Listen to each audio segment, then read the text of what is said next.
Hi, welcome to Hamilton and Hazen, Behind the Mic.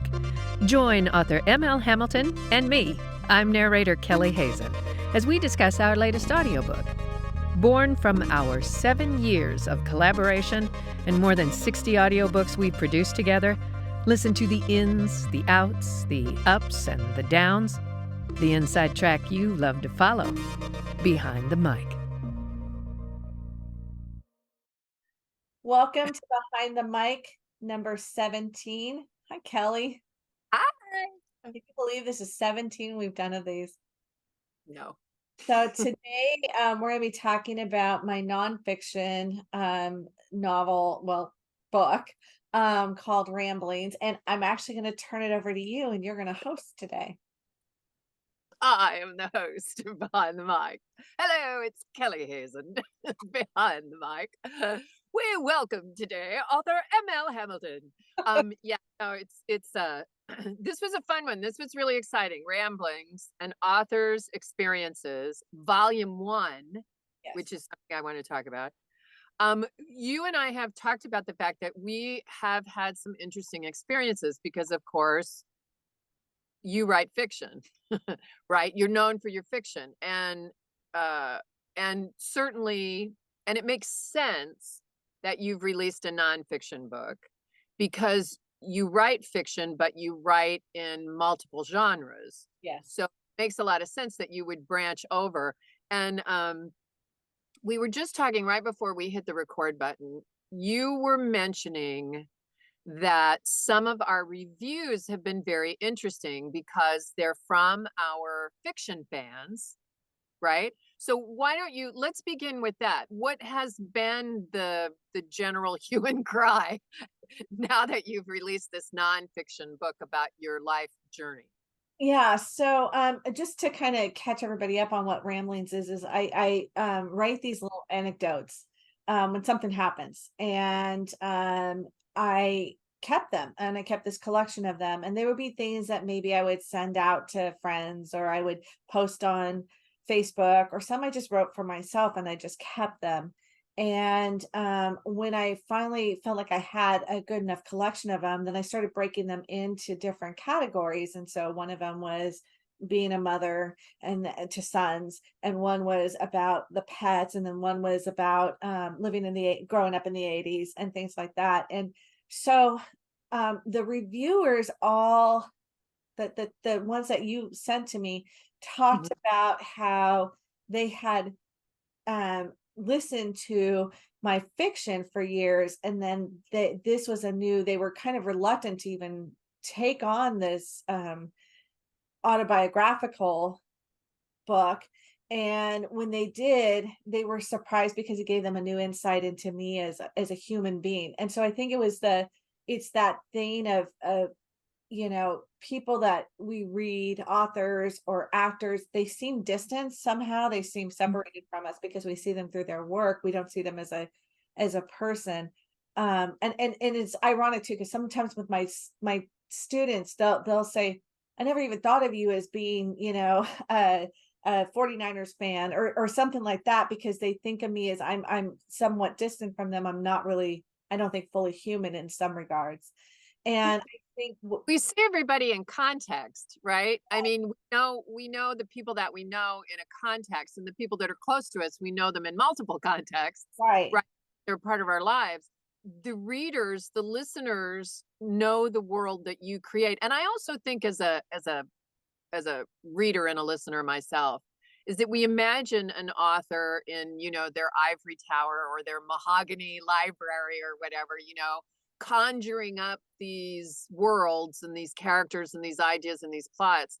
And it kind of goes back. We forget the whole write what you Yeah. know, is not necessarily what you do, but certainly in what people write, there's got to be at least a piece of themselves, at least a drop, a little bit of who they are.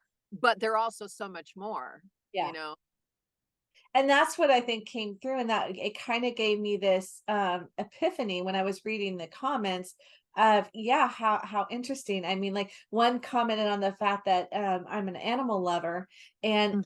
I think that would come through in my fiction writing, but maybe it doesn't. And so it was interesting that the takeaways people had, of me as a human being versus me as the writer of, of That, a I think it's very brave. I mean, you've chosen to let people into this you've chosen to let people into your life, yeah, how you react to things, and when we were talking about this, if you're familiar with the writer Irma Bombeck, yes. you are not Irma Bombeck, right? But there's a flavor of that. There's an irony. There's a laugh at yourself. There's a wry humor that I really enjoyed. And to piggyback what you were saying about the listeners just they almost didn't listen, or they were skeptical about listening to it. Don't you think that also has something to do with there's a real divide between people that read fiction and people that read nonfiction? Do you experience that? I do, but I also wonder if it's more of the I don't know that I want to read her inner thoughts, because what if she's not the person that I thought she was? And then it's kind of the, hate the artist, don't hate the art. You know what I mean? And I wonder if there was some worry there, like if I read her inner thoughts, maybe she's not going to be the person that I thought she was, and then it's going to ruin her fiction for me, and I can kind of Uh, understand that. I can kind of understand that feeling that maybe I would reveal something that would be shocking or surprising, that I had, a certain belief system that maybe that they didn't share. were there things that you considered writing about and then decided not to because you thought they might be too controversial? I think we always self-edit to some degree, right? I think even when we're speaking to people, we tend to self-edit, we want to present. But I don't think that with those, because when I write those, it's always a moment where I'm feeling very, very strongly about what has happened, and I feel I have to get it out, or I'm gonna, explode. So I think with those are probably raw in a way that my fiction writing isn't, because it was always something where, I write a lot. Um, my brain, can get to be like a beehive at night sometimes. And so the way that I can quiet it is to Mm. it's kind of like, putting it onto the paper allows me to get rid of it. And so I think in some regards, those are more raw than my fiction writing is. Mhm. One of them, in thinking about the Irma Bombeck reference, one of the sections of ramblings that immediately I just adored was the beep in the night, which has a real feeling for that. I thought you really captured the absurdity of living during COVID. So I have to tell you, when I listened to it, when I heard you read it, I had this almost out of body experience listening to it, going, "Oh my God, that was our reality." Like, we lived that. It's meant to be funny and it's meant to be hyperbole, but it kind of isn't, Kelly. And I think back on those years of COVID, and that was how we were living. And everything required so much thought, right? Like, to go to the Operate. store required, yeah, preparation. And how did we survive it? I think back on it now, and when I was listening to it, I almost felt like I had a little bit of PTSD, because it was like this is meant to be irony, and yet it's not really ironic, because that was our reality. It was Bruce and I regularly drive by. There's a particular road that we drive on a lot to get to the places you go regularly in your life, and it happens to go by the Bevmo. And every time we drive by, there's this moment of, I mean, we had our Bevmo account. We had their COVID procedure down. We could pull in back into the space, click the back window. He would go up with his gather, whip it into the back of the car. We'd pull out. I mean, it's and we talk it's like we shake our heads, right? Because, we're in the middle of sober January right now and spent quite a bit of 2023 choosing not to drink and but it wasn't so long ago. I mean, we talk about, oh my God, how many times did we go to Bevmo? Still, we talk about how many times we went to Bevmo during COVID. Yeah. I mean, it's that and yes, that was certainly, but it was an event in that time that became a part of how we survived Yeah, that period of I time.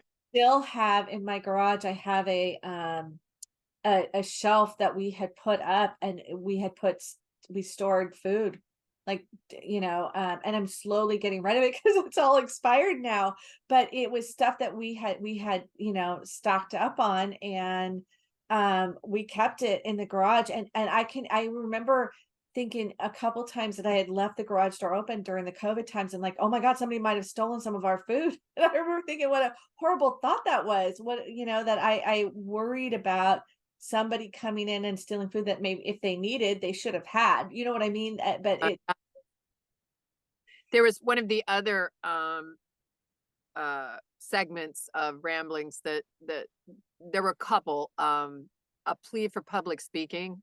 yeah, I thought that was just really so spot on. And I remember the first, I mean, I've never had a problem talking to people in public. That's my strength, that's my talent. But I remembered the teacher who she was my freshman year in high school, Mrs. Marksberry. And she, certainly whatever I am today, she played a part in and was the first person the first teacher that really, not the first teacher, but she was the first teacher. She was the speech class. It was my first speech class. And she was very important to me. And that I thought that I don't want to call it your argument, but your presentation about how important that is as a part of our development as human beings. It right. was really just wonderful. And that you presented it quite powerfully without standing on a soapbox. There were a couple of them when you read them that brought me to tears, and I thought what a weird thing it is that I wrote this, it was my experiences, and but hearing somebody else read it um made it feel, I don't know, so um vulnerable, I guess. And the eulogies for the pets, those of course are hard, but there were a couple other ones that you read where I got, and I'm trying to think of ones in particular that really struck me. The one, it's always because it's such a terrible unique experience that I had, but the one about the earthquake, the San Francisco earthquake, that was one where I got a shiver when you were reading it. Hearing that experience in somebody else's voice, it just brought back those moments. I remember when you first told me about that. Yeah, You, sh- I can. It had something to do with one of the Peyton books, I think. But and that was a big, that was a big thing for me in recording this. Is that because each of the segments begins with the date, yeah, and there's a range of years, and I began to realize as I was reading the book and preparing, that you and I lived through a lot of these yes, together. yes. We knew each other. I knew you, and we talked, and we we shared a lot of these experiences together. And and you never told me you were writing this. You never mentioned it. It was just Some of something that the places where I wrote, somebody gave me some advice. You were the one that gave me that advice. Yeah.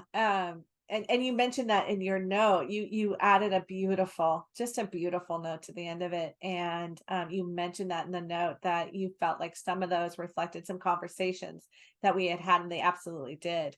The one about when Salem died, I don't know if you remember, you were here and you were doing a tarot reading in my living room, and he came and he got on the cards and you said, something about went to move him, and he said, "No, don't move him because he's like an ancient soul." And I never forgot that. That just stuck with me forever. And so those, yeah. So it is interesting. You can see like some of yourself, in these experiences that.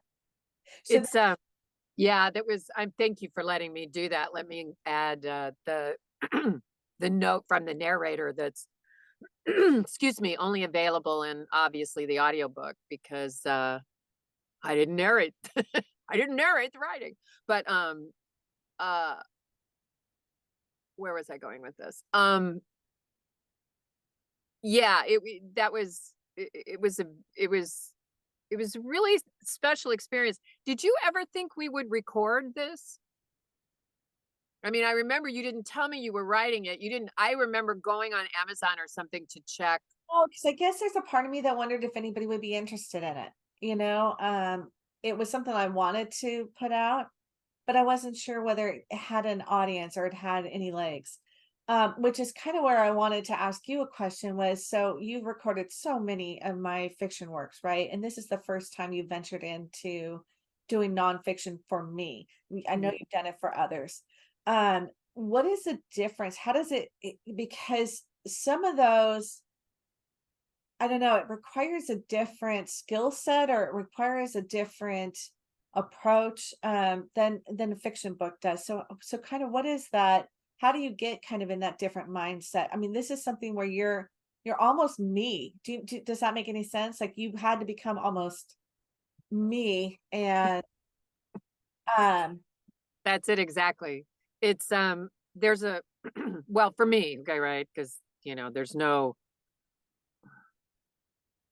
aren't any rules to narrating audiobooks, I mean, it's literally the Wild West on so many levels. yeah, And um uh but to for me, there is a responsibility, I mean, I'm speaking your truth, and not veiled, not veiled in Peyton's truth or Zion's truth or, Everly's truth. I mean, and it's, again, it has a lot to do with what I said in the note from the narrator. I think it's very brave to choose to say, this is what I think, this is how I feel. Like, shortest distance between 2 points, right? And so when I narrate what you think and what you feel without the veil of a character or a plot, there's a responsibility there to deliver it truthfully and honestly and without ornamentation, you know? And so and I think that's also why people read nonfiction is because there is no veil. yeah. It, it's the straight poop, and, and so there's a simplicity. I think there's a simplicity in the narration that is not necessarily required, in fiction. Um, there's less ornamentation, but at the same time, I don't like going over the top, when I narrate fiction. But it's that thing, there's no, and certainly there are characters and ramblings that required uh, a difference in inflection and stuff like that. But just there's a simplicity and a directness that I think I hoped for.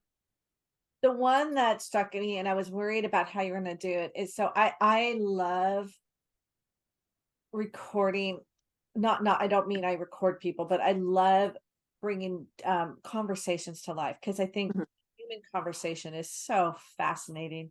And I love the interaction with people and how it can sometimes just go so off the rails and so awry.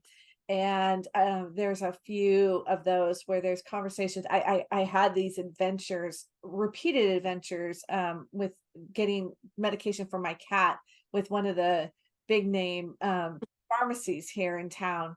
And they were always surreal. They were always surreal conversations. And then the fair is a boon for having these just bizarre conversations with people that are delightful in the sense that they're just so beyond the norm. And I wasn't sure how that was going, how you were going to be able to convey those because they're very much back and forth just between just dialogue. There's no other setup for it. And you did it. You managed to nail it. And those are some of my favorites in the book, was those crazy conversations. And Mine too. And that that's one of the places where, because you had written it, right? Me, pharmacist, me. I mean, you had written dialogue. Like if one has ever seen a play script before, that's, it names the character and there's a colon and then there's the dialogue.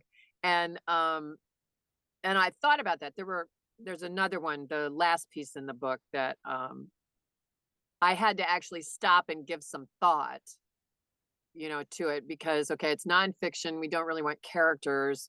yeah, Yet you had created, I mean, you had basically, as usual, you had given me the template right there on the page that said, read this as a character. And so that's ultimately how it wound up. Um, the other one that I had to give a lot of thought about, and I had told you this, was the final piece where you take us on a wild ride of the idiosyncrasies of the English language. yes, yes, Yeah, that's very much about, words that are pronounced the same but that are spelled differently and have different meanings. And one to that's very difficult to convey orally, you yeah. know. And so, but to have, and the listening audience, you're just going to have to get the audiobook to see what we did. But you can't, at the same time, I couldn't spell out No, that one was, yeah, that, single word, or it would not have made any sense at all. So that was an interesting problem to solve. One of my other favorites was I voted. oh, that's the one that got me teary-eyed. That's Yeah. what I was thinking of. That one, yeah. Because that was such a bad day. It was such a weird thing. And it was one of those days. You ever have those days where you're in the middle of it and yet you have this sense that you're experiencing something more than yourself. You're experiencing something, a bigger thing. And voting has become such a fraught thing in this country. And that day I'd gone and it was not a good day. I was having a horrible day, and everything that felt like it was conspiring against me actually casting this damn vote. And there were so many times in the process of doing it that I thought, I'm just going to go home and forget it. I don't, I mean, unfortunately, living in California, you know, it's I think the urgency to vote sometimes doesn't feel as urgent no matter which side of the party you're on, because California is so unique and so overwhelmingly in one camp versus another. But I still feel voting is vitally important. And that day just culminated in seeing all these disparate people engaging in the same thing that I was trying to engage in. And I didn't realize until after I got home what I had seen. It was one of those moments where I sat down and I could calm down, and then I could see, I could think back on what I experienced that day and realize how incredible of an experience it was. As bad as that day was, as difficult as that day was, the way that that day played out was exactly as it should have, to make me realize how vitally important voting is, no matter what state you're in, no matter who you are. Yeah, that I couldn't agree more. And I couldn't agree more. And that was the other one, embracing failure.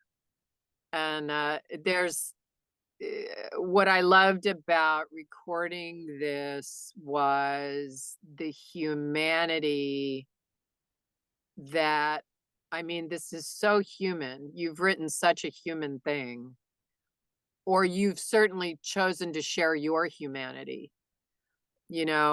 and remind us all, pick yourself up, dust yourself off, And and the irony of that, the funny thing about that one is I actually succeeded because they actually selected me.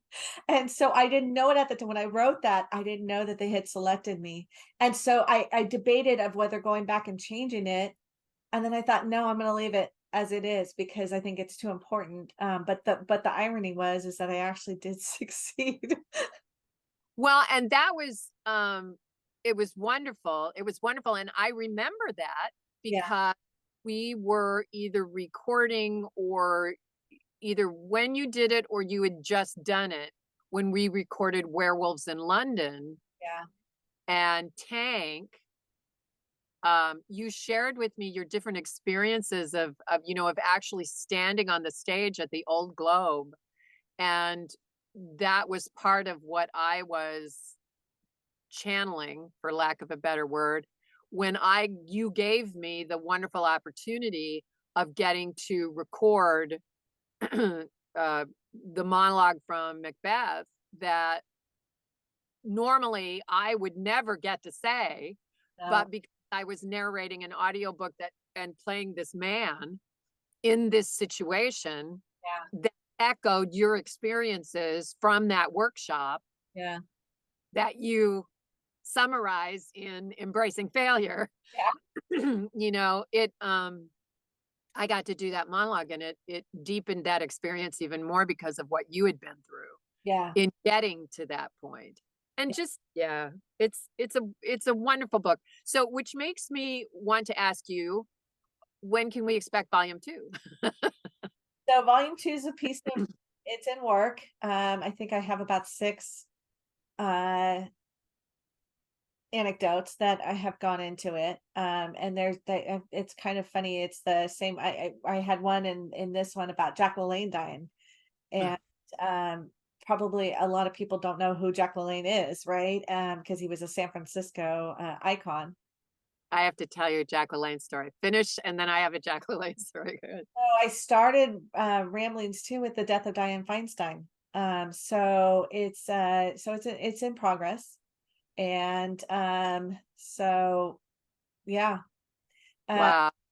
yeah. Good. So Good. How many years does Ramblings cover? Do you remember like what the earliest one was? The yeah, latest? yeah, it's a lot. I can't remember. I'd have to go back and look at it, but I think it's over 10 years.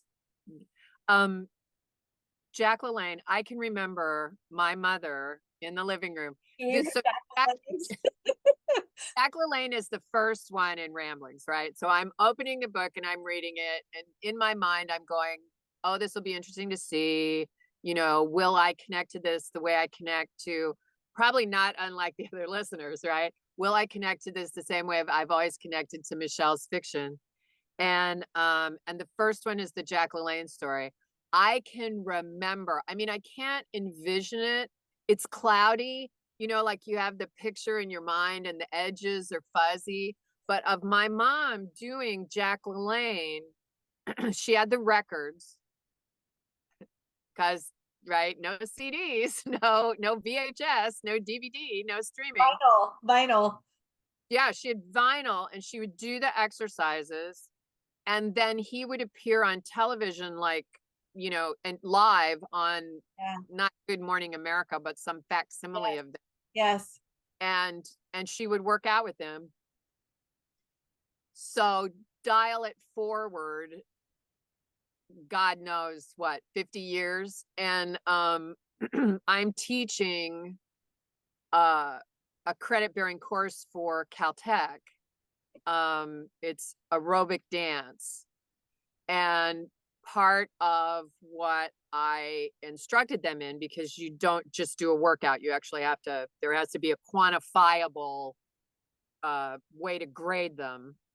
It's Caltech, right? Sure. And it can't just be attendance. It can't just be whether they showed up. So I had to give them tests. And part of what we sort of discussed was the history of fitness. Jack LaLanne was a massive, massive, massive figure in the development of organized group exercise. He You know, I guess yeah. he wasn't the first, but he had to be one of the earliest of getting He originated the fitness club.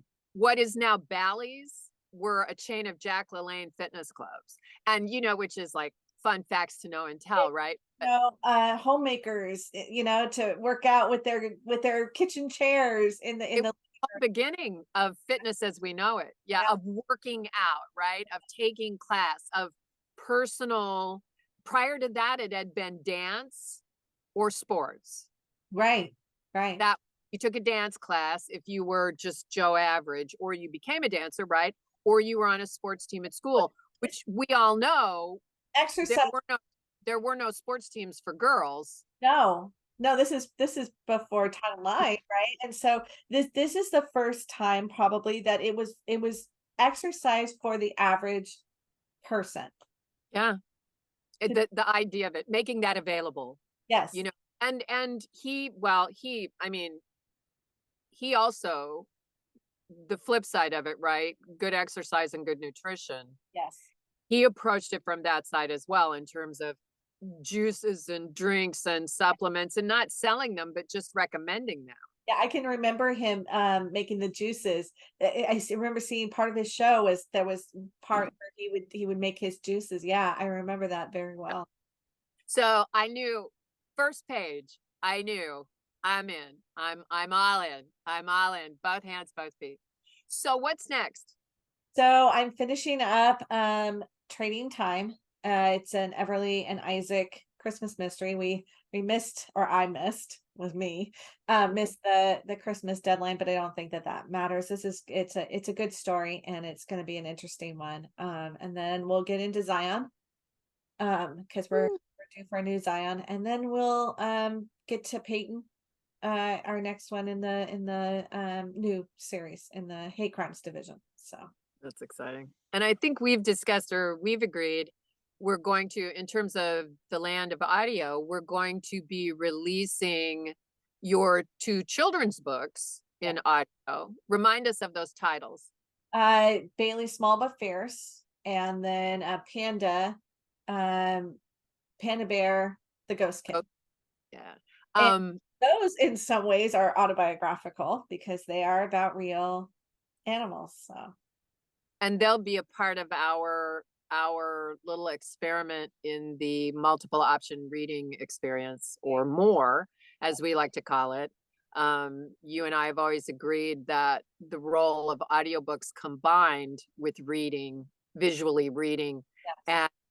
and beyond, have a real promise of being something special for helping people learn and make connection and vocabulary and conversation and imagination and creativity. So I'm excited that we have the Rue Cypress mystery, and I'm sure we'll be doing more of those.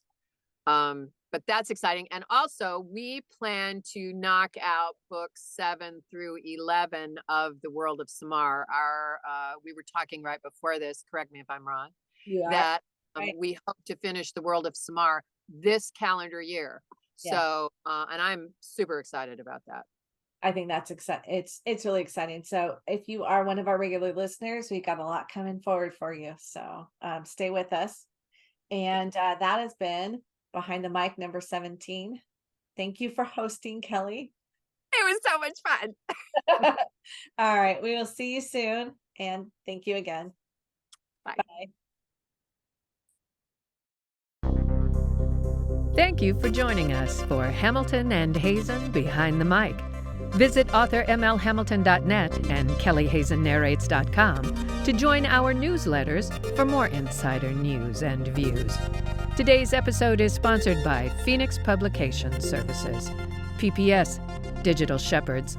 Let us ignite your writing goals.